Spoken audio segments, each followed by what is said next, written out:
Two former candidates for Honolulu mayor speak out about the city's projected budget shortfalls. Good evening. I'm Laura Yamada in for Paula Akana. And I'm Yanji Denise. For the last 2 days, we've been telling you about the city's projected budget deficits. For opponents, the city's $5.3 billion rail project is red meat.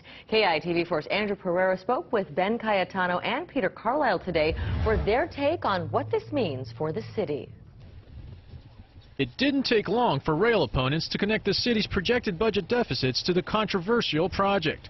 Honolulu faces a shortfall of $26 million this fiscal year and as much as $156 million the next.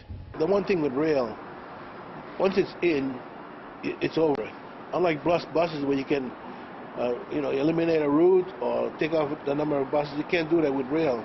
So the former candidate for Honolulu mayor maintains the city cannot afford to operate and maintain the elevated rail line, especially with projected deficits already in play. They're going to be forced to either create a new tax or increase the real property tax. They may also have to make some severe cuts to the services. Once rail is built, the percentage of the city's general fund needed to subsidize buses, handy vans, and the elevated train will reach 17%, according to the project's financial plan. Add that to Honolulu's current debt service of 19.2%, and that's more than 36% of the city's general fund on those two items alone.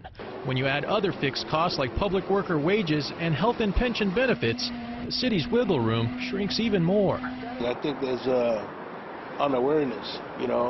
This point hasn't been made very clear. But former Mayor Peter Carlisle says rail and transit-oriented development is the high-octane fuel to supercharge Honolulu's economy. That's the future, plain and simple. If we use transit-oriented development correctly and appropriately, it's going to be exactly like the other great cities in the world. Carlisle also says rail is the key to keep urban sprawl at bay. If you look at the big picture, this is infrastructure that will be great for our kids, our grandchildren, and our future, and for this island. The actual land on this island will be better served with the rail system.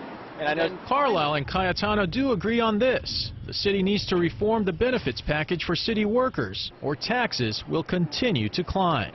The way things are going, Honolulu may face bankruptcy one day. If not, taxes are going to be increased, and then we're going to have an exodus. I think that that's something we definitely do have to be concerned about. You also have to worry about that in the hotel.